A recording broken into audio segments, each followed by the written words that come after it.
Bonsoir à tous. À la une de ce journal, l'avenir des champions d'Afrique s'inscrit en pointillé à la Coupe des Confédérations Russie 2017. Les Lions indomptables et leur adversaire, l'Australie, se sont neutralisés sur le score d'un but partout. Un résultat au goût amer et difficile à digérer pour les supporters des Lions indomptables. À suivre dans ce journal le film de toutes les occasions manquées par les Lions indomptables et la réaction, le désespoir des supporters, mais aussi réaction de l'homme du match, Cameroun-Australie. Pourquoi la croissance économique demeure faible et peu inclusive au Cameroun? Des experts en développement pointent du doigt la cacophonie et le manque de rigueur observé autour du suivi des projets structurants. Après de multiples échecs des politiques économiques, le gouvernement appelle à la rescousse à diaspora en vue d'agir dans l'urgence pour le développement du Cameroun. Cependant, toutes les conditions sont-elles réunies pour le retour de la diaspora? À suivre au cœur de ce journal, la réponse du gouvernement.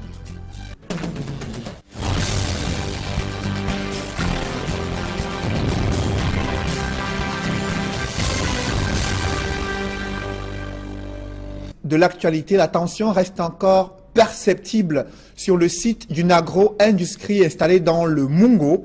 Des ouvriers s'insurgent contre des mauvaises conditions de travail et dénoncent le flou orchestré autour de la répartition de leurs primes. Reportage Jacques Molon et Nadine Yambou.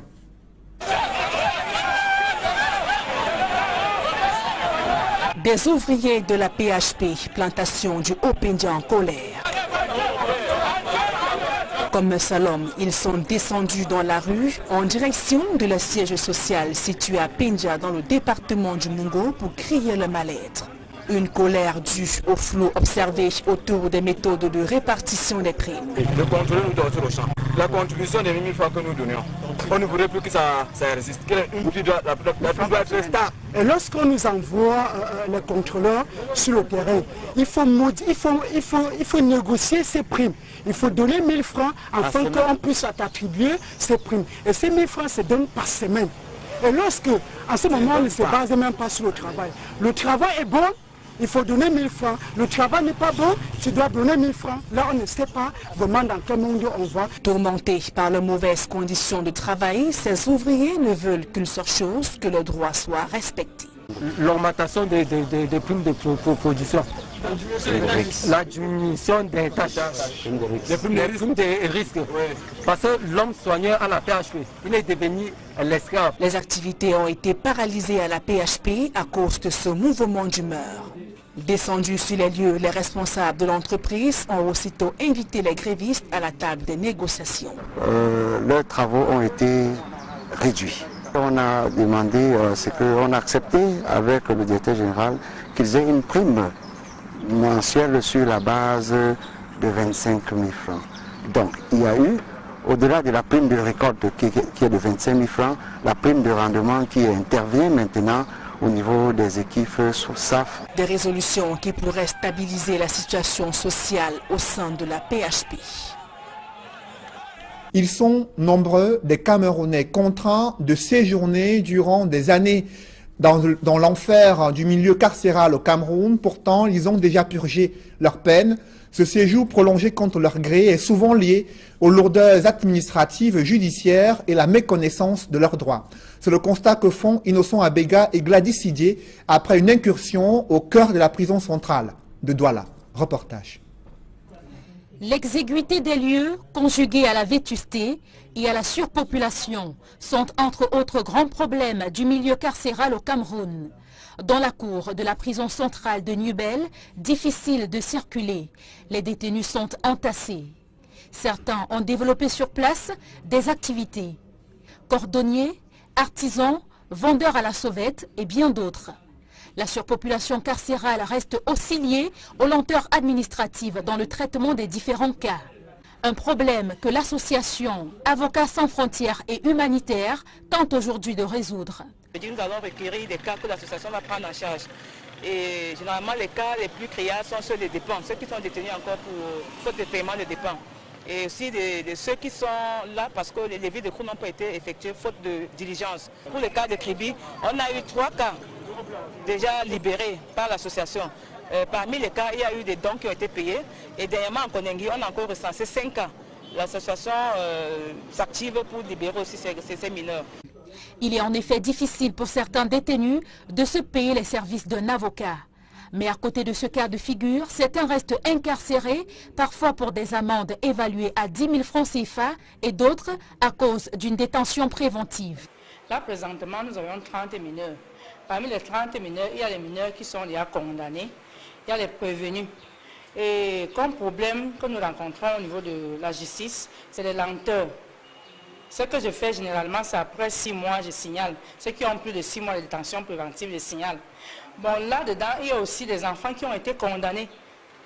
J'ai un cas qui a été condamné depuis mars, mais il y a le problème de décision, la décision n'est pas encore ici, la décision de justice. Les consultations juridiques menées par les avocats ont pour objectif de désengorger le milieu carcéral et faciliter le travail des responsables. Ce n'est pas tous les détenus qui sont à mesure de s'offrir un avocat. Donc, vous voyez, avec les démunis qui sont là, ils pourront les assister, pourront voir, notamment avec les décisions. Il y en a qui sont condamnés, dont les décisions ne sont jamais parvenues au niveau de la prison. Je crois qu'ils vont examiner tous ces aspects-là pour que la prison soit désengorgée. Grâce à leurs actions, 3 détenus de la prison de Kribi ont été libérés. 5 cas de la prison de Kondengi sont en étude en attendant ceux recensés à Douala. Cependant, ces actions demeurent limitées pour améliorer les conditions carcérales au Cameroun et résoudre définitivement le problème de surpopulation dans nos prisons. Vous l'ignorez peut-être, mais 60% des jeunes de moins de 25 ans sont accros à la consommation du cannabis et de l'alcool. Cette forte dépendance est à l'origine de la recrudescence des agressions et violences en milieu scolaire et en milieu jeune. La société civile dénonce l'impuissance des autorités et le silence de la communauté nationale à l'occasion de la semaine de lutte contre les abus et le trafic illicite de la drogue au Cameroun. Reportage, Marcelin Gansop. Dans les établissements scolaires. Une étude menée auprès des jeunes révèle que l'usage des drogues, et notamment du cannabis, encore appelé banga, est très répandu au Cameroun. La population concernée est celle âgée de 13-15 ans. Il ressort que c'est un peu plus de 10% des jeunes de cette catégorie qui ont expérimenté le tabac et qui en font un usage régulier. Nous avons posé la question à ces jeunes de savoir s'ils fumaient autre chose que le tabac. Un peu plus de 5%, nous l'avons constaté, fument ce que vous appelez le banga, le cannabis. Dans cette enquête, nous avons également remarqué qu'ils sont 20% qui n'ont pas de connaissances sur les méfaits et les risques liés à l'usage ou bien au mésusage des produits dépendogènes. C'est dire que les signaux sont au rouge au moment où le Cameroun entame la semaine consacrée à la lutte contre l'abus et le trafic illicite des drogues. Monsieur le ministre de la Santé publique appelle à une mobilisation générale contre ce fléau qui est en passe de devenir une épidémie. Au jour d'aujourd'hui, on parle d'épidémie mondiale de drogue. Les parents sont également invités à plus de responsabilité et de vigilance en cette période de vacances qui commence. Conscient des méfaits des drogues sous toutes leurs formes, le gouvernement ne reste pas les bras croisés, notamment dans le milieu scolaire, devenu le terreau de l'usage abusif des drogues. Au niveau du ministère des enseignements secondaires, les directives ont également été données. Le ministère des enseignements secondaires a aujourd'hui un petit plan d'action à mettre en œuvre pour limiter les dégâts, notamment l'interdiction de la vente du tabac en milieu scolaire. Nous sommes en train de rédiger un texte, un projet de décret fort qui va interdire toute activité en faveur du tabac et des produits psychodépendogènes dans le domaine scolaire. Donc des initiatives sont en train d'être prises. Au jour d'aujourd'hui, toute la communauté éducative est mobilisée. Le message du Comité national de lutte contre la drogue est clair. Son usage est un chemin de non-retour. Alors, il vaut mieux ne pas s'y aventurer, au risque de le regretter toute sa vie. Cette lutte contre les stupéfiants et la drogue est l'une des missions assignées au nouveau sous-préfet de Bafoussam Ier, Aboubacar Garba, a également été appelé à tordre le cou à l'insécurité et mettre fin au travail forcé des enfants à Bafoussam. Il a été installé ce jour à la place des fêtes du chef-lieu de la région de l'Ouest. Dallas Kana et Jean-Paul Fugnat. À la place des fêtes de Bafoussam, un nouveau sous-préfet aux commandes de l'arrondissement de Bafoussam Ier, Aboubacar Garba remplace Didier Bidja, affecté à Douala 2e dans le Vouri. Le nouveau venu hérite d'une unité administrative, en proie à l'insécurité, le désordre urbain, l'incivisme fiscal, le travail des enfants, le trafic des stupéfiants. Autant de fléaux qui minent la paix, la tranquillité des citoyens et freinent le développement de Bafoussam Ier.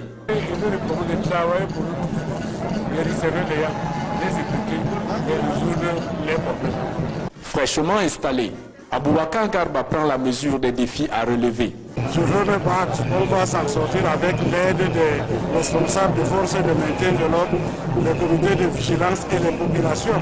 Le préfet de la MIFI, Joseph Tangwa Fauver, et le maire de Bafoussam Ier attirent surtout l'attention du nouveau sous-préfet sur le phénomène de manipulation, diffamation et corruption, devenu le sport favori de certaines autorités municipales, chefs traditionnels, élites et habitants de la localité. Je sais de quoi je parle, c'est une vie de manipulation, c'est une vie de médisance. Vous n'allez pas me dire que c'est propre à Bafoussam, ça se fait un peu partout, mais on a comme l'impression que c'est un peu plus accentué dans la ville de Bafoussam.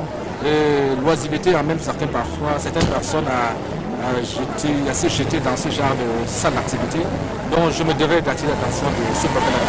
L'autorité administrative est toujours au-dessus de la mêlée. Je serai neutre, je vais écouter et parler de faire la synthèse sur tout ce qu'on nous dit et je tranche en respectant les lois et règlements de la République. En provenance de Moulvoudaï dans le Mayo Kani à l'extrême nord, cet administrateur civil principal a occupé les fonctions de premier adjoint préfectoral, sous-préfet des arrondissements de Kété et d'Embo. Âgé de 51 ans, Aboubacar Garba est polygame et père de plusieurs enfants. Une nouvelle crise de leadership déchire l'union des populations du Cameroun à tel point que son congrès ordinaire, initialement prévu en fin du mois de juin, a été reporté à une date ultérieure. Le secrétaire général de l'UPC annonce que des poursuites judiciaires sont déjà engagées à l'encontre de certains cadres politiques soupçonnés de distraction de fonds. Élisée Bogba et Gizogo. L'UPC refait parler d'elle. Le secrétaire général de ce parti vient de tenir une conférence de presse à Yaoundé. Le congrès de l'Union des populations du Cameroun, initialement prévu pour les 23, 24 et 25 juin 2017, c'est-à-dire ce week-end, ne pourra pas se tenir à cette date parce que les préparatifs ne sont pas à leur terme, tant sur le plan politique que sur le plan logistique et matériel. Outre cette impossibilité de réunir le congrès à date, le secrétaire général de l'UPC fait état des distractions de fonds dans les comptes bancaires de ce parti. L'un des handicaps que doit affronter l'UPC, c'est qu'elle a subi une escroquerie. Des fonds importants ont été distraits dans ses comptes. 8 millions de francs CFA à la BISEC, près d'une vingtaine à la SCB et probablement chaque fois avec la complicité peut-être de tel ou tel autre parmi le personnel des établissements. L'affaire est en justice et la justice tirera toutes les responsabilités au clair. Sans citer un nom, le secrétaire général de l'UPC s'est attaché aussi à mettre en avant l'idée de la prééminence du secrétaire général sur le président, selon les statuts du plus vieux parti du Cameroun. Cela en toile de fond du conflit qui oppose depuis plusieurs mois les deux principales têtes de ce parti au sujet de sa gestion. Pour l'instant, les militants devront attendre le temps que le congrès prévu pour se tenir cette année selon les statuts finisse par avoir lieu. Pourquoi la croissance économique demeure faible et peu inclusive au Cameroun? Des analystes financiers et experts en développement pointent du doigt une cacophonie dans la sélection des projets. Ils critiquent également une conduite approximative des projets structurants qui n'ont pas d'impact réel sur le quotidien des populations. Un diagnostic établi lors d'une conférence qui se tient à Yaoundé. Joël Sengue et Ike Cyril. Avec un taux de croissance encore estimé entre 5 et 6%, l'émergence annoncée pour 2035 au Cameroun pourrait bien être un leurre. La faute à une mauvaise programmation et une conduite approximative des projets de développement. Quelques lacunes persistent, notamment l'absence de banque de projets structurés au sein des administrations, l'absence de certains éléments de maturité, la mauvaise formulation de certaines activités ou encore l'inadéquation de certaines activités avec les objectifs poursuivis. C'est un constat amer qui implique la réforme du système de programmation à travers des mesures strictes et rigoureuses. Il faut plus de rigueur, plus de discipline dans la sélection de nos projets. Nous pensons que si cette discipline est respectée, nous aurons des taux de croissance plus acceptables. Il existe pourtant au Cameroun un document stratégique pour la croissance et l'emploi, DSCE. Mais puisque sa mise en œuvre fait problème, Yaoundé abrite la conférence élargie de programmation session 2017. Les travaux ont pour toile de fond l'élaboration des cadres de dépenses à moyen terme, CDMT. Les CDMT, c'est essentiellement la mise en œuvre du DSCE. Quasi tous les projets qui sont retenus dans les CDMT sont censés nous permettre d'arriver à une mise en œuvre définitive et efficiente du DSCE, qui est la première phase de la vision. Diverses administrations prennent part aux travaux qui se déroulent sous l'égide du ministère de l'économie, de la planification et de l'aménagement du territoire. Optimiser la programmation et la gestion budgétaire pour l'émergence du Cameroun, c'est l'objectif de la conférence.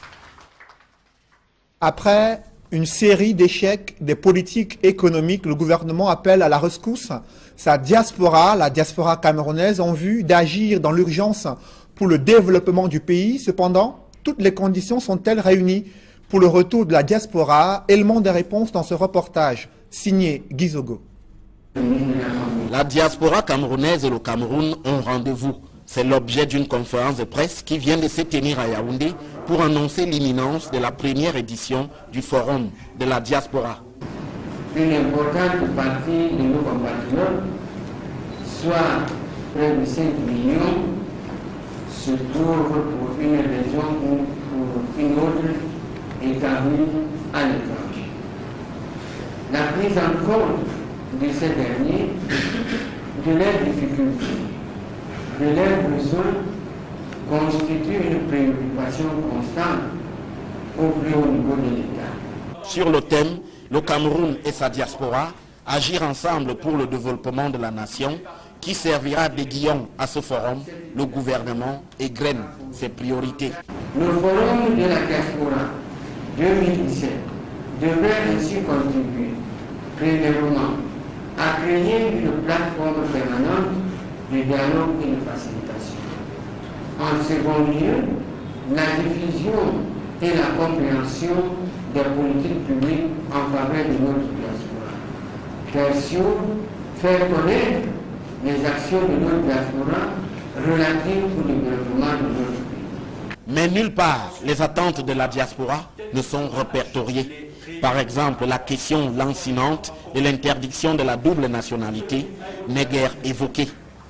La première édition du Forum de la diaspora se tiendra du 28 au 30 juin à Yaoundé. Toujours en économie, le port autonome de Kribi a accueilli son tout premier bateau commercial, un navire venu charger près de 27 000 tonnes d'EVA, selon notre correspondant sur place. La nouvelle locomotive de Camrail a choisi comme première destination Ezeka, là où son train 152 avait causé la mort de plusieurs Camerounais. Les nouveaux dirigeants du principal responsable de ce drame ferroviaire sont allés faire des yeux doux aux populations. Ils ont touché du doigt l'indigence de l'hôpital qui avait accueilli de nombreuses victimes lors de ce drame ferroviaire. Joël Niem et Donald Brice Kamgan. Pour cette toute première sortie du nouveau top management de Camrail, le président du conseil d'administration, Aboubakar Abo, prendra d'abord le soin de faire connaître les nouveaux responsables de l'entreprise aux populations des ECA. Je suis accompagné pour cette mission de M. Jean-Pierre Morel, le nouveau directeur général, Kana Bondi, Dr Kana Bondi, directeur général adjoint, et également d'un autre directeur général adjoint à la personne de M. Michel Osso. Outre ces nouveaux dirigeants du concessionnaire du chemin de fer au Cameroun, la délégation des visiteurs avait également dans les rangs Eric Mélé, le directeur général du groupe Bolloré venu de Paris. La mission touchera du doigt les conditions de travail difficiles du personnel médical de l'hôpital de district des ECA. C'est sur les épaules de cette formation hospitalière de fortune qu'a reposé la responsabilité d'accueillir des dizaines de rescapés du drame du 21 octobre 2016. L'occasion pour l'hôpital d'exprimer ses besoins. Un groupe électrogène pour la morgue et le laboratoire qui a besoin d'être fourni en un appareil, un analyseur hématologique ou compteur hématologique et un compteur biologique. Bon, pour le reste, on se défend. La descente a conduit les responsables de l'entreprise tour à tour sur le site de l'historique drame, mais également sur l'un des espaces proposés pour la construction de la stèle commémorative du tragique accident ferroviaire. Dans la foulée, les populations n'ont pas hésité à exprimer leurs vœux vis-à-vis du nouveau top management de Camrail, mais également du gouvernement. Que le rapport en question, la stèle qui a été promise par le président de la République soit à la dimension de l'envergure de la personnalité qui en a fait la promesse, c'est-à-dire le président de la République. Dans les années 80 par exemple, on avait 3 trains par jour. Il y avait un train qui partait de Douala le matin à 7 h. Arrivé à Yaoundé, il y avait un autre train qui partait de Douala un peu plus tard et ainsi de suite. Si bien qu'au bout du compte, on avait 3 trains par jour, ce qui permet aux populations de se déplacer facilement là. Cette émission des nouveaux responsables de Camrail à Ezeka intervient quelques semaines après la démission des anciens dirigeants. Une affaire de biens présumés mal acquis agite l'opinion africaine.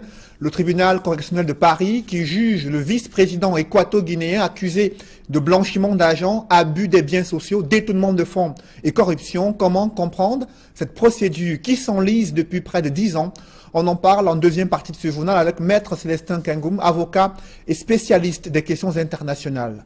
Mais avant, un public reportage dans ce journal des Dames d'honneur, une association qui a organisé un gala de charité à l'endroit des couches sociales défavorisées, une cérémonie qui s'est déroulée à Douala. Reportage.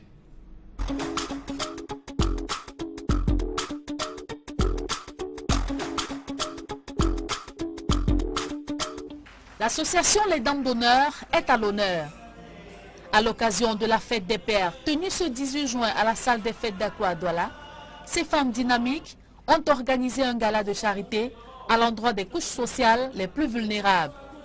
L'événement en lui-même, baptisé Journée gastronomique et rendu à sa première édition, a été marqué par des attractions diverses, des tirages tombola et des moments de détente.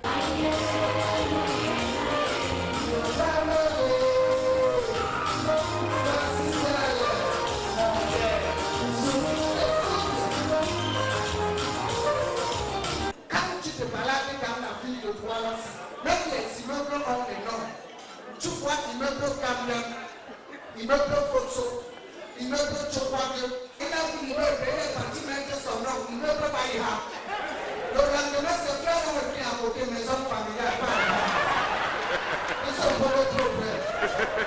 L'association Les Dames d'honneur est une équipe de 15 femmes formidables qui ont décidé d'aller vers les personnes démunies pour leur apporter du sourire.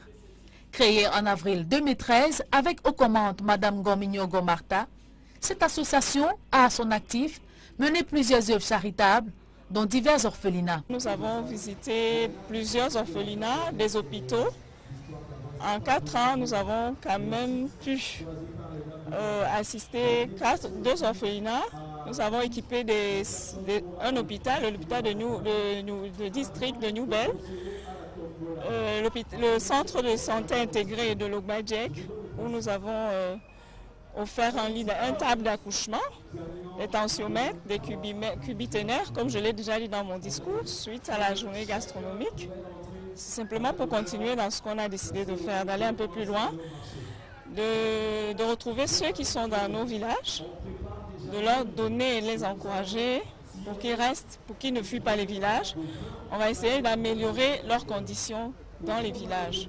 Les laboratoires Biopharma, partenaires majoritaires de cette journée gastronomique, n'encouragent pas que la beauté physique et celle de la peau, mais également celle du cœur. Biopharma encourage non seulement la beauté, mais aussi les actions sociales que les associations dignes de ce nom peuvent, n'est-ce pas, encourager et réaliser à l'endroit des couches sociales les plus défavorisées.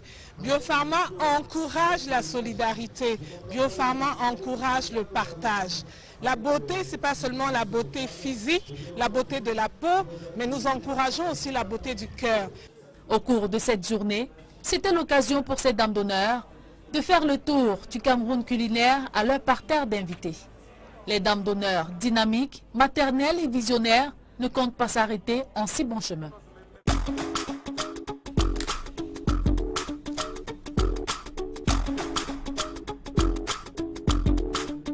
Dans une poussière de seconde, la deuxième partie de ce journal.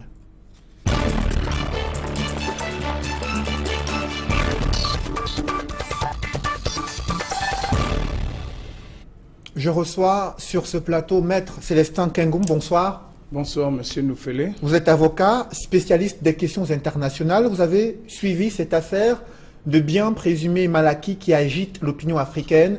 Le tribunal correctionnel de Paris qui juge le vice-président équato-guinéen accusé de blanchiment d'argent, détournement de fonds, corruption, abus des biens sociaux. Le procès devait s'ouvrir lundi.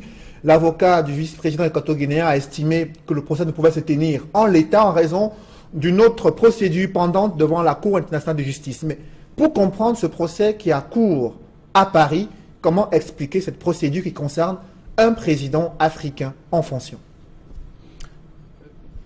Monsieur Noufélé, pour comprendre ce problème, il faut déjà s'interroger sur les pouvoirs qu'a la France d'édicter des lois. Donc la France étant un État souverain, un État libre et indépendant, a le pouvoir de fixer ses lois pénales comme elle entend, mais à la condition que ces lois ne soient pas contraires aux conventions internationales qu'elle a ratifiées. Alors, dans le cas d'espèce, nous avons affaire à un chef d'État, un vice-président africain, et qui est poursuivi sur le sol africain, sur le sol français, pour des faits qui se sont passés en Guinée équatoriale. Si l'on s'en tient sur le plan du strict point de vue procédural, la France, les tribunaux français sont incompétents à connaître d'une action pénale pour des faits qui se sont déroulés en Guinée équatoriale. Il faut préciser que les associations, justement, qui portent plainte estiment que ce blanchiment d'argent soupçonné se déroule plutôt sur le sol de Paris, en France. Non, il ne se déroule pas. J'arrive, ne m'interrompez pas ce point. Donc, le premier point, c'est que les tribunaux, les juridictions compétentes en la matière étaient les juridictions équato-guinéennes. Deuxième obstacle à une éventuelle procédure contre le vice-président équato-guinéen, c'est la question de l'immunité diplomatique dont il bénéficie.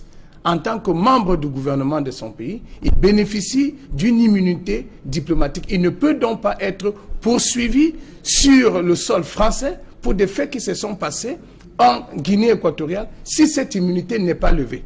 Et c'est dans ce sens, et c'est pour atteindre cet objectif, que la Guinée équatoriale a saisi la Cour internationale de justice pour que soit reconnue à M. Teodorino Obiangema la qualité d'homme politique, d'homme d'État équato-guinéen bénéficiant d'une immunité diplomatique qui lui confère du coup une immunité juridictionnelle par rapport à la France. Mais toutefois, le problème juridique qui se pose en l'espèce, c'est que les biens mal acquis se trouvent sur le territoire français. Et la France peut donc être poursuivie par qui que ce soit comme receleur de ces biens.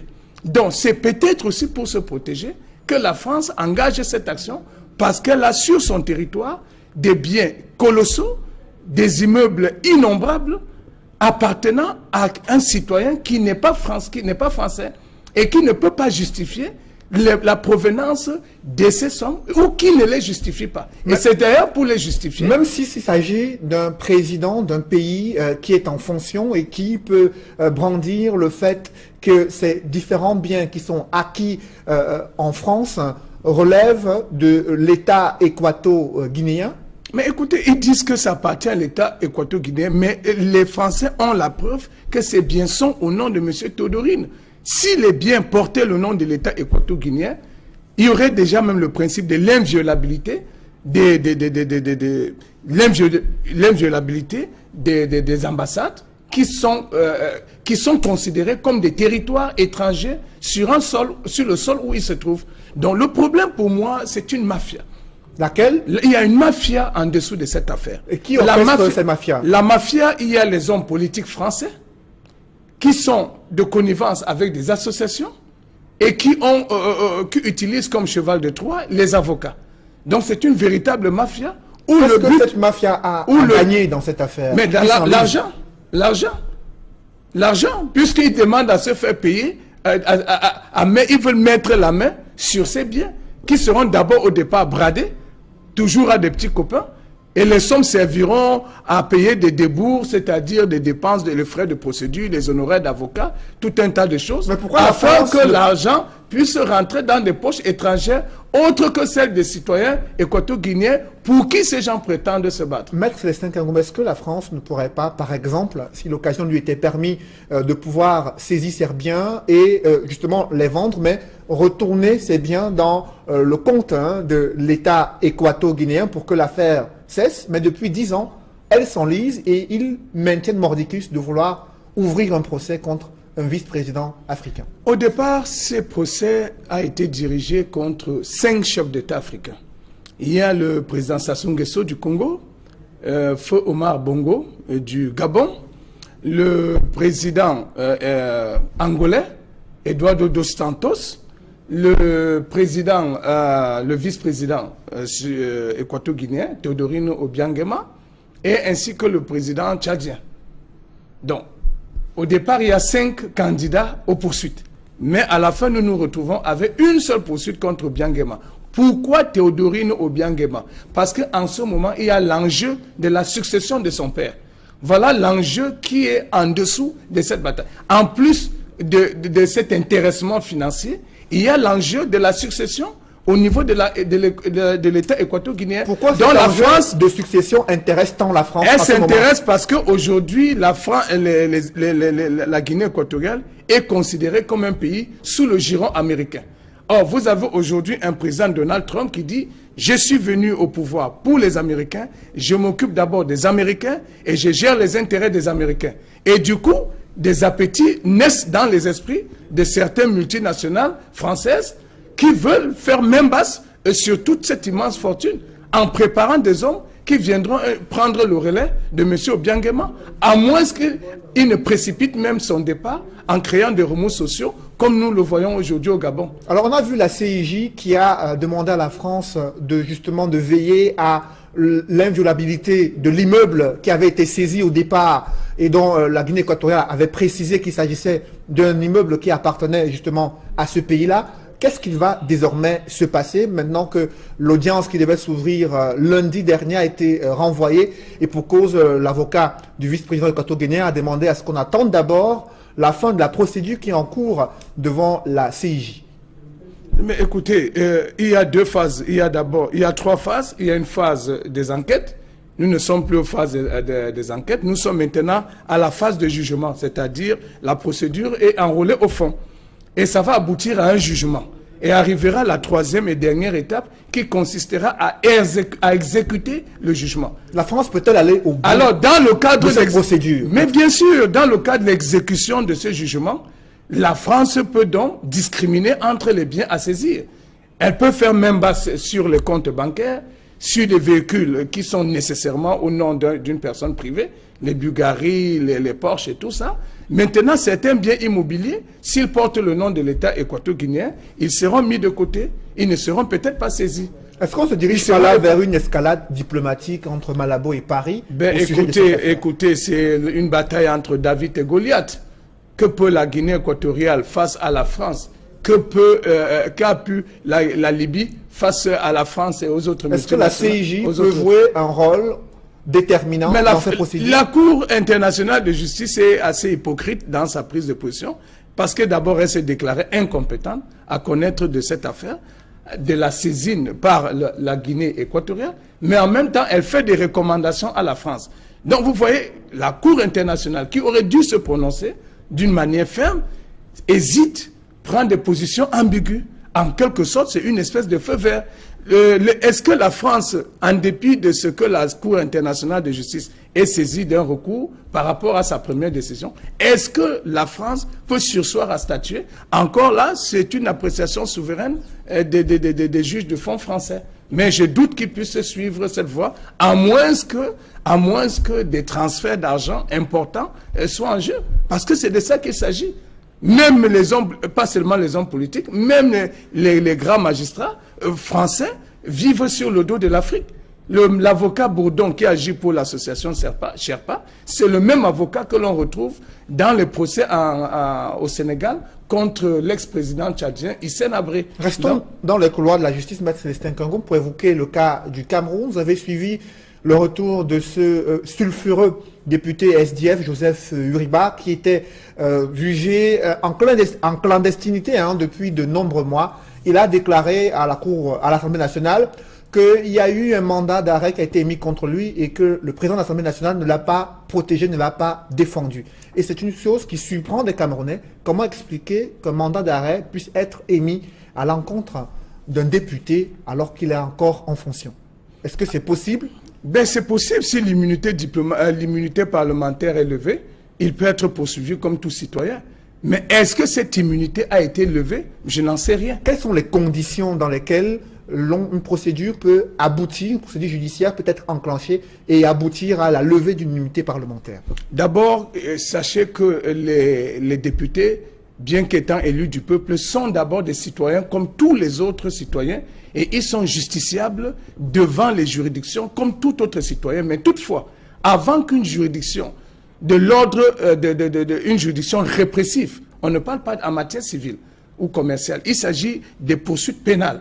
Avant d'enclencher des poursuites pénales contre un député, l'Assemblée nationale doit être saisie. On doit saisir le président de l'Assemblée nationale qui convoque une séance plénière ou qui convoque le bureau afin d'examiner si il est nécessaire de donner main levée de cette immunité.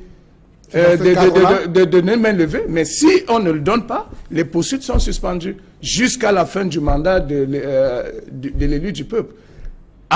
Et la main levée peut être aussi ordonnée. À partir de ce moment, le député peut se présenter devant les juridictions pour répondre des faits qui lui sont reprochés. Et je profite encore pour revenir sur le cas de la Guinée équatoriale, pour établir un peu un léger lien.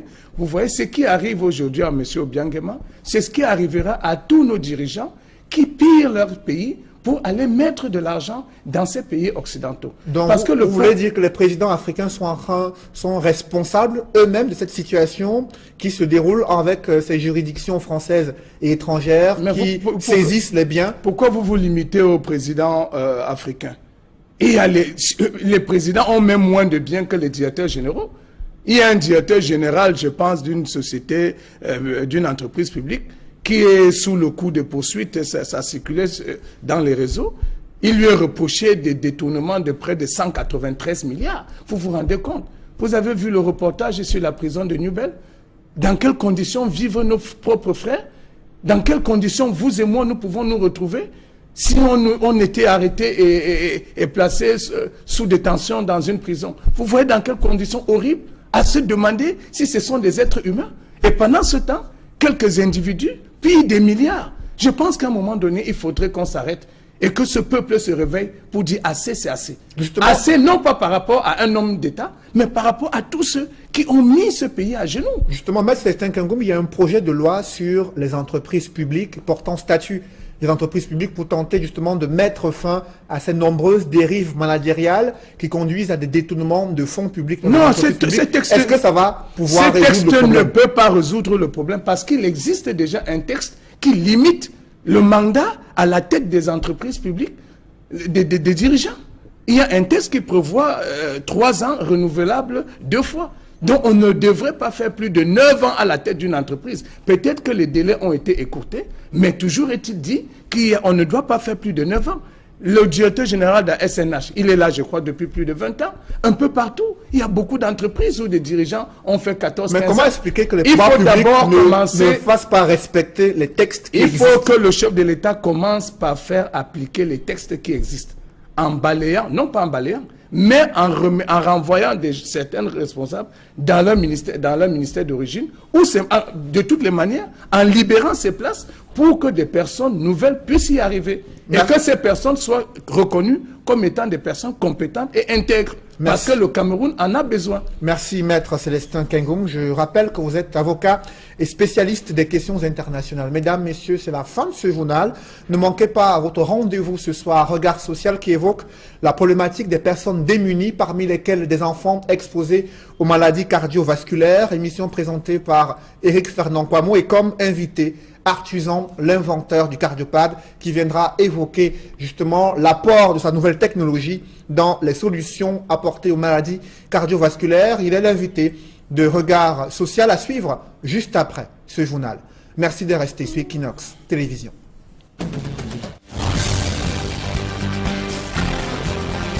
Et abrite la conférence élargie de programmation session 2017. Les travaux ont pour toile de fond l'élaboration des cadres de dépenses à moyen terme CDMT. Les CDMT, c'est essentiellement la mise en œuvre du DSE. Quasi tous les projets qui sont retenus dans les CDMT sont censés nous permettre d'arriver à une mise en œuvre définitive et efficiente du DSE, qui est la première phase de la vision. Diverses administrations prennent part aux travaux qui se déroulent sous l'égide du ministère de l'économie, de la planification et de l'aménagement du territoire. Optimiser la programmation et la gestion budgétaire pour l'émergence du Cameroun, c'est l'objectif de la conférence. Après une série d'échecs des politiques économiques, le gouvernement appelle à la rescousse sa diaspora, la diaspora camerounaise, en vue d'agir dans l'urgence pour le développement du pays. Cependant, toutes les conditions sont-elles réunies pour le retour de la diaspora? Élément des réponses dans ce reportage, signé Guy Zogo. La diaspora camerounaise et le Cameroun ont rendez-vous. C'est l'objet d'une conférence de presse qui vient de se tenir à Yaoundé pour annoncer l'imminence de la première édition du Forum de la diaspora. Une importante partie de nos compatriotes, soit près de 5 millions, se trouvent pour une raison ou pour une autre établis à l'étranger. La prise en compte de ces derniers, de leurs difficultés, de leurs besoins, constitue une préoccupation constante au plus haut niveau de l'État. Sur le thème, le Cameroun et sa diaspora, agir ensemble pour le développement de la nation, qui servira d'aiguillon à ce forum, le gouvernement égrène ses priorités. Le forum de la diaspora 2017 devrait ainsi contribuer, premièrement, à créer une plateforme permanente de dialogue et de facilitation. En second lieu, la diffusion et la compréhension des politiques publiques en faveur de notre diaspora. Tertio, faire connaître les actions de notre diaspora relatives au développement de notre pays. Mais nulle part, les attentes de la diaspora ne sont répertoriées. Par exemple, la question lancinante de l'interdiction de la double nationalité n'est guère évoquée. La première édition du Forum de la diaspora se tiendra du 28 au 30 juin à Yaoundé. Toujours en économie, le port autonome de Kribi a accueilli son tout premier bateau commercial, un navire venu charger près de 27 000 tonnes d'EVA, selon notre correspondant sur place. La nouvelle locomotive de Camrail a choisi comme première destination Ezeka, là où son train 152 avait causé la mort de plusieurs Camerounais. Les nouveaux dirigeants du principal responsable de ce drame ferroviaire sont allés faire des yeux doux aux populations. Ils ont touché du doigt l'indigence de l'hôpital qui avait accueilli de nombreuses victimes lors de ce drame ferroviaire. Joël Niem et Donald Brice, Kamgan. Pour cette toute première sortie du nouveau top management de Camrail, le président du conseil d'administration, Aboubakar Abo, prendra d'abord le soin de faire connaître les nouveaux responsables de l'entreprise aux populations des États. Je suis accompagné de cette mission de M. Jean-Pierre Morel, le nouveau directeur général, Kana Bondi, Dr Kana Bondi, directeur général adjoint, et également d'un autre directeur général adjoint à la personne de M. Michel Osso. Outre ces nouveaux dirigeants du concessionnaire du chemin de fer au Cameroun, la délégation des visiteurs avait également dans les rangs Éric Mélé, le directeur général du groupe Bolloré venu de Paris. La mission touchera du doigt les conditions de travail difficiles du personnel médical de l'hôpital de district des États. C'est sur les épaules de cette formation hospitalière de fortune qu'a reposé la responsabilité d'accueillir des dizaines de rescapés du drame du 21 octobre 2016. L'occasion pour l'hôpital d'exprimer ses besoins. Un groupe électrogène pour la morgue et le laboratoire qui a besoin d'être fourni en un appareil, un analyseur hématologique ou compteur hématologique et un compteur biologique. Bon, pour le reste, on se défend plus ou moins. La descente a conduit les responsables de l'entreprise tour à tour sur le site de l'historique drame, mais également sur l'un des espaces proposés pour la construction de la stèle commémorative du tragique accident ferroviaire. Dans la foulée, les populations n'ont pas hésité à exprimer leurs vœux vis-à-vis du nouveau top management de Camrail, mais également du gouvernement. Que le rapport en question, la stèle qui a été promise par le président de la République soit... Pour des amendes évaluées à 10 000 francs CFA et d'autres à cause d'une détention préventive. Là, présentement, nous avons 30 mineurs. Parmi les 30 mineurs, il y a les mineurs qui sont déjà condamnés, il y a les prévenus. Et comme problème que nous rencontrons au niveau de la justice, c'est les lenteurs. Ce que je fais généralement, c'est après 6 mois, je signale. Ceux qui ont plus de 6 mois de détention préventive, je signale. Bon, là-dedans, il y a aussi des enfants qui ont été condamnés. J'ai un cas qui a été condamné depuis mars, mais il y a le problème de décision, la décision n'est pas encore ici, la décision de justice. Les consultations juridiques menées par les avocats ont pour objectif de désengorger le milieu carcéral et faciliter le travail des responsables. Ce n'est pas tous les détenus qui sont à mesure de s'offrir un avocat. Donc, vous voyez, avec les démunis qui sont là, ils pourront les assister, pourront voir, notamment avec les décisions. Il y en a qui sont condamnés, dont les décisions ne sont jamais parvenues au niveau de la prison. Je crois qu'ils vont examiner tous ces aspects-là pour que la prison soit désengagée. Grâce à leurs actions, 3 détenus de la prison de Kribi ont été libérés. 5 cas de la prison de Kondengui sont en étude en attendant ceux recensés à Douala. Cependant, ces actions demeurent limitées pour améliorer les conditions carcérales au Cameroun et résoudre définitivement le problème de surpopulation dans nos prisons. Vous l'ignorez peut-être, mais 60% des jeunes de moins de 25 ans sont accros à la consommation du cannabis et de l'alcool. Cette forte dépendance est à l'origine de la recrudescence des agressions et violences en milieu scolaire et en milieu jeune. La société civile dénonce l'impuissance des autorités et le silence de la communauté nationale à l'occasion de la semaine de lutte contre les abus et le trafic illicite de la drogue au Cameroun. Reportage, Marcelin Gansop. Dans les établissements scolaires. Une étude menée auprès des jeunes révèle que l'usage des drogues, et notamment du cannabis, encore appelé banga, est très répandu au Cameroun. La population concernée est celle âgée de 13-15 ans. il ressort que c'est un peu plus de 10% des jeunes de cette catégorie qui ont expérimenté le tabac et qui en font un usage régulier. Nous avons posé la question à ces jeunes de savoir s'ils fumaient autre chose que le tabac. Un peu plus de 5%, nous l'avons constaté, fument ce que vous appelez le banga, le cannabis. Dans cette enquête, nous avons également remarqué qu'ils sont 20% qui n'ont pas de connaissances sur les méfaits et les risques liés à l'usage ou bien au mésusage des produits dépendogènes.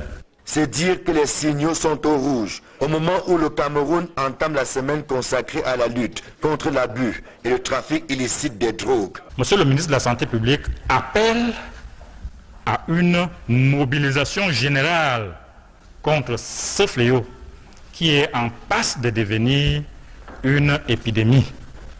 Au jour d'aujourd'hui, on parle d'épidémie mondiale de drogue. Les parents sont également invités à plus de responsabilité et de vigilance en cette période de vacances qui commence. Conscient des méfaits des drogues sous toutes leurs formes, le gouvernement ne reste pas les bras croisés, notamment dans le milieu scolaire, devenu le terreau de l'usage abusif des drogues. Au niveau du ministère des enseignements secondaires, les directives ont également été données. Le ministère des enseignements secondaires a aujourd'hui un petit plan d'action à mettre en œuvre pour limiter les dégâts, notamment l'interdiction de la vente du tabac en milieu scolaire. Nous sommes en train de rédiger un texte, un projet de décret fort qui va interdire toute activité en faveur du tabac et des produits psychodépendogènes dans le domaine scolaire. Donc des initiatives sont en train d'être prises. Au jour d'aujourd'hui, toute la communauté éducative est mobilisée. Le message du Comité national de lutte contre la drogue est clair. Son usage est un chemin de non-retour. Alors, il vaut mieux ne pas s'y aventurer, au risque de le regretter toute sa vie. Cette lutte contre les stupéfiants et la drogue est l'une des missions assignées au nouveau sous-préfet de Bafoussam Ier, Aboubacar Garba, a également été appelé à tordre le cou à l'insécurité et mettre fin au travail forcé des enfants à Bafoussam. Il a été installé ce jour à la place des fêtes du chef-lieu de la région de l'Ouest. Dallas Kana et Jean-Paul Fugnat. À la place des fêtes de Bafoussam, un nouveau sous-préfet aux commandes de l'arrondissement de Bafoussam Ier, Aboubacar Garba remplace Didier Bidja, affecté à Douala 2e dans le Vouri. Le nouveau venu hérite d'une unité administrative en proie à l'insécurité, le désordre urbain, l'incivisme fiscal, le travail des enfants, le trafic des stupéfiants. Autant de fléaux qui minent la paix, la tranquillité des citoyens et freinent le développement de Bafoussam Ier.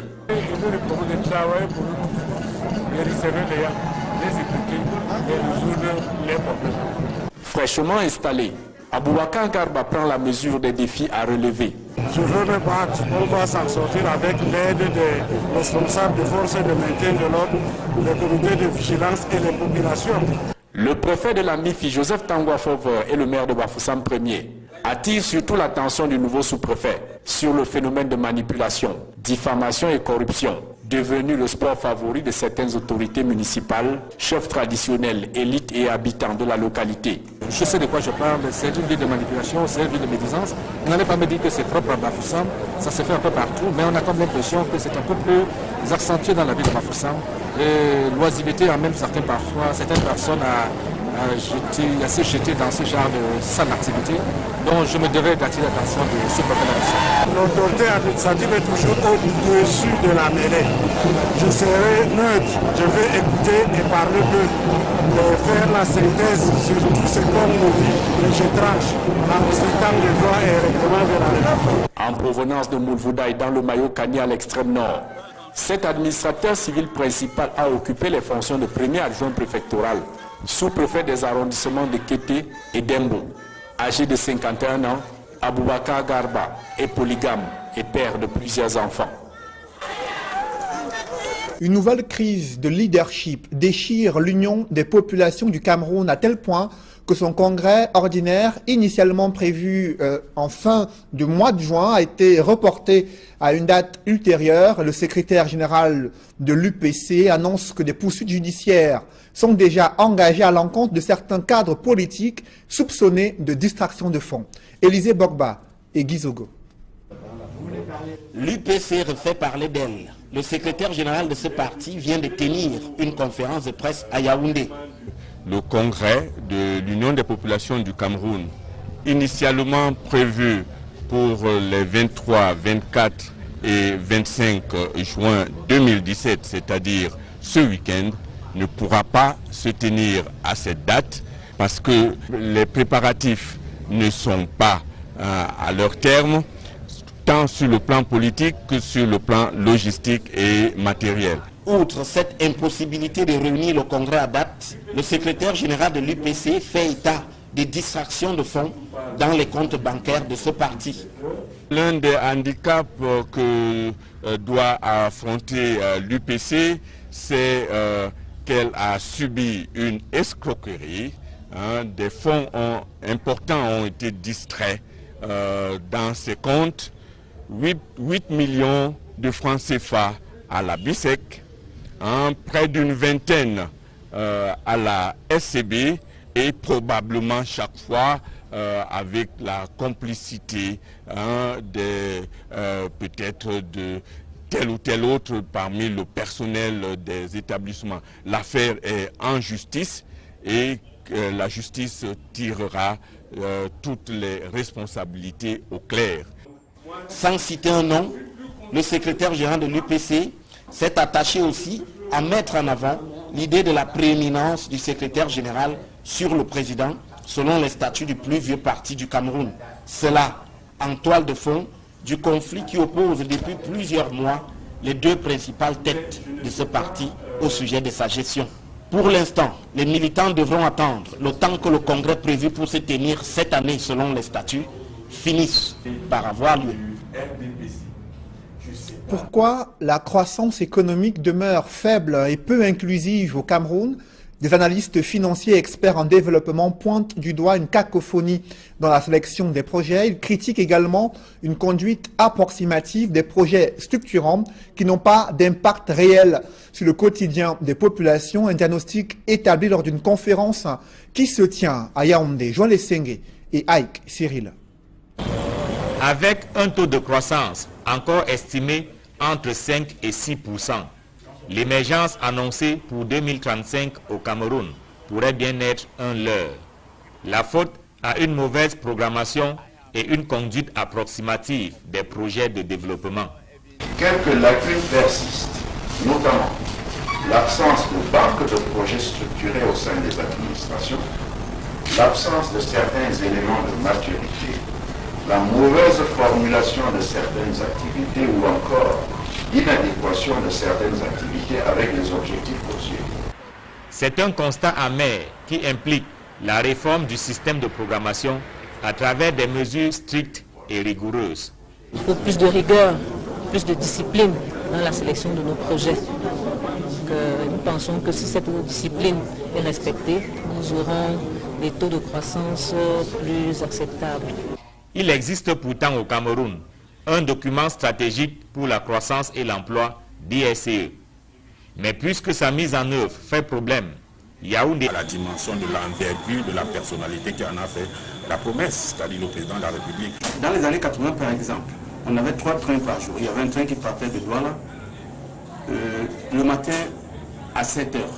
Arrivé à Yaoundé, il y avait un train qui partait de Douala un peu plus tard et ainsi de suite. Si bien qu'au bout du compte, on avait 3 trains par jour, ce qui permet aux populations de se déplacer facilement là. Cette émission des nouveaux responsables de Camrail à Ezeka intervient quelques semaines après la démission des anciens dirigeants. Une affaire de biens présumés mal acquis agite l'opinion africaine. Le tribunal correctionnel de Paris, qui juge le vice-président équato-guinéen accusé de blanchiment d'argent, abus des biens sociaux, détournement de fonds et corruption. Comment comprendre cette procédure qui s'enlise depuis près de 10 ans? On en parle en deuxième partie de ce journal avec Maître Célestin Kengoum, avocat et spécialiste des questions internationales. Mais avant, un public reportage dans ce journal des Dames d'honneur, une association qui a organisé un gala de charité à l'endroit des couches sociales défavorisées, une cérémonie qui s'est déroulée à Douala. Reportage.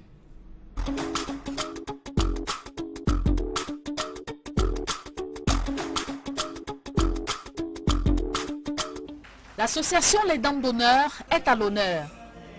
À l'occasion de la fête des pères tenue ce 18 juin à la salle des fêtes d'Akwa à Douala, ces femmes dynamiques ont organisé un gala de charité à l'endroit des couches sociales les plus vulnérables. L'événement en lui-même, baptisé Journée gastronomique et rendu à sa première édition, a été marqué par des attractions diverses, des tirages tombola et des moments de détente.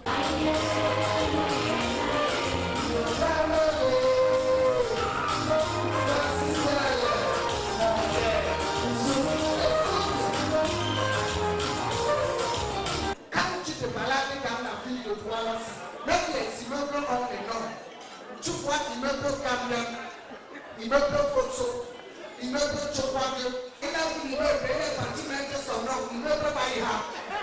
Le lendemain, c'est frère on est à côté maison familiale.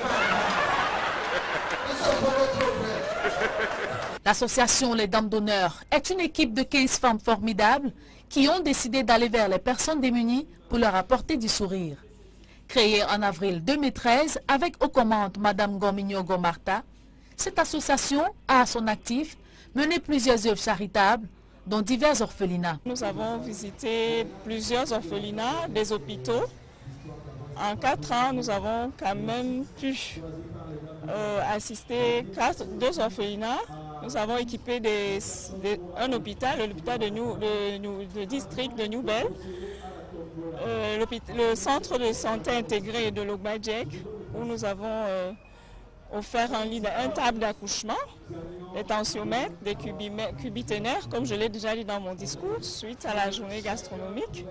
C'est simplement pour continuer dans ce qu'on a décidé de faire, d'aller un peu plus loin, de retrouver ceux qui sont dans nos villages, de leur donner et les encourager pour qu'ils restent, pour qu'ils ne fuient pas les villages.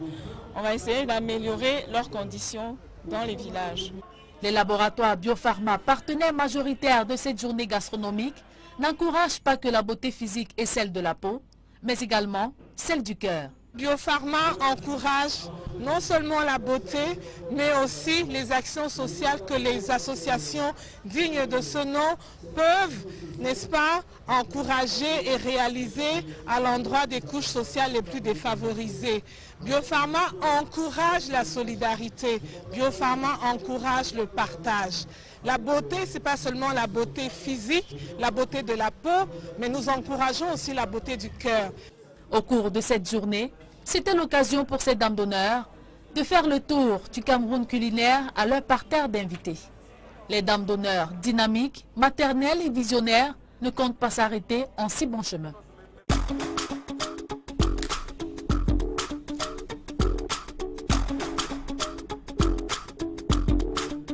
Dans une poussière de seconde, la deuxième partie de ce journal.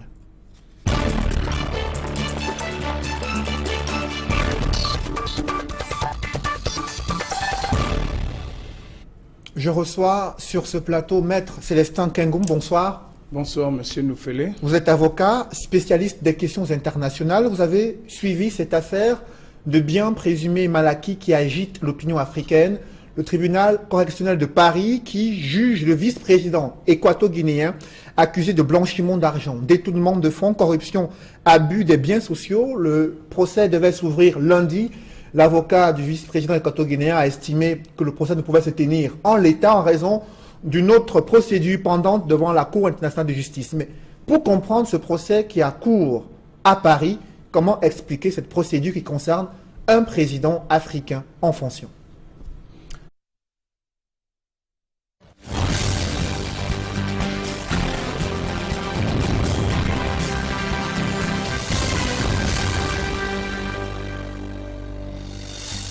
Bonsoir à tous. À la une de ce journal, l'avenir des champions d'Afrique s'inscrit en pointillé à la Coupe des Confédérations Russie 2017. Les Lions indomptables et leur adversaire, l'Australie, se sont neutralisés sur le score d'un but partout. Un résultat au goût amer et difficile à digérer pour les supporters des Lions indomptables. À suivre dans ce journal, le film de toutes les occasions manquées par les Lions indomptables et la réaction, le désespoir des supporters, mais aussi réaction de l'homme du match, Cameroun-Australie. Pourquoi la croissance économique demeure faible et peu inclusive au Cameroun? Des experts en développement pointent du doigt la cacophonie et le manque de rigueur observé autour du suivi des projets structurants. Après de multiples échecs des politiques économiques, le gouvernement appelle à la rescousse à diaspora en vue d'agir dans l'urgence pour le développement du Cameroun. Cependant, toutes les conditions sont-elles réunies pour le retour de la diaspora? À suivre au cœur de ce journal, la réponse du gouvernement.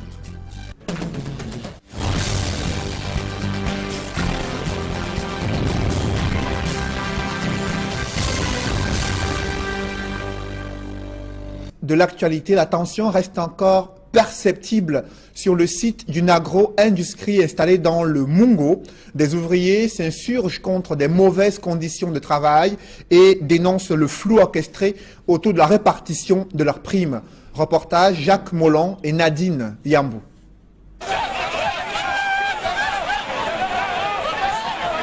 Des ouvriers de la PHP, plantation du Haut-Pendia en colère. Comme un seul homme, ils sont descendus dans la rue en direction de leur siège social situé à Pendia dans le département du Mungo pour crier le mal-être. Une colère due au flou observé autour des méthodes de répartition des primes. Le contrôle nous doit être au champ. La contribution des 1000 francs que nous donnions, on ne voudrait plus que ça résiste. La pluie doit être stable. Et lorsqu'on nous envoie les contrôleurs sur le terrain, il faut négocier ces primes. Il faut donner 1000 francs afin qu'on puisse attribuer ces primes. Et ces 1000 francs se donnent par semaine. Et lorsque, en ce moment, on ne se base même pas sur le travail. Le travail est bon, il faut donner 1000 francs. Le travail n'est pas bon, tu dois donner 1000 francs. Là, on ne sait pas vraiment dans quel monde on va. Tourmentés par les mauvaises conditions de travail, ces ouvriers ne veulent qu'une seule chose, que le droit soit respecté. L'augmentation des primes de production, la diminution des tâches, les primes de risque. Parce que l'homme soigneur à la PHP, il est devenu l'esclave. Les activités ont été paralysées à la PHP à cause de ce mouvement d'humeur. Descendus sur les lieux, les responsables de l'entreprise ont aussitôt invité les grévistes à la table des négociations. Leurs travaux ont été réduits. On a demandé, on a accepté avec le directeur général qu'ils aient une prime mensuelle sur la base de 25 000 francs. Donc il y a eu, au-delà de la prime de récolte qui est de 25 000 francs, la prime de rendement qui intervient maintenant au niveau des équipes SAF. Des résolutions qui pourraient stabiliser la situation sociale au sein de la PHP. Ils sont nombreux des Camerounais contraints de séjourner durant des années dans l'enfer du milieu carcéral au Cameroun. Pourtant, ils ont déjà purgé leur peine. Ce séjour prolongé contre leur gré est souvent lié aux lourdeurs administratives, judiciaires et la méconnaissance de leurs droits. C'est le constat que font Innocent Abega et Gladys Sidier après une incursion au cœur de la prison centrale de Douala. Reportage. L'exiguïté des lieux, conjuguée à la vétusté et à la surpopulation, sont entre autres grands problèmes du milieu carcéral au Cameroun. Dans la cour de la prison centrale de Nubel, difficile de circuler, les détenus sont entassés. Certains ont développé sur place des activités. Cordonniers, artisans, vendeurs à la sauvette et bien d'autres. La surpopulation carcérale reste aussi liée aux lenteurs administratives dans le traitement des différents cas. Un problème que l'association Avocats sans frontières et humanitaires tente aujourd'hui de résoudre. Nous allons requérir des cas que l'association va prendre en charge. Et généralement, les cas les plus criards sont ceux des dépenses, ceux qui sont détenus encore pour faute de paiement des dépenses. Et aussi de ceux qui sont là parce que les leviers de cours n'ont pas été effectués faute de diligence. Pour le cas de Kribi, on a eu 3 cas déjà libérés par l'association. Parmi les cas, il y a eu des dons qui ont été payés. Et dernièrement, en Konengui, on a encore recensé 5 cas. L'association s'active pour libérer aussi ces mineurs. Il est en effet difficile pour certains détenus de se payer les services d'un avocat. Mais à côté de ce cas de figure, certains restent incarcérés, parfois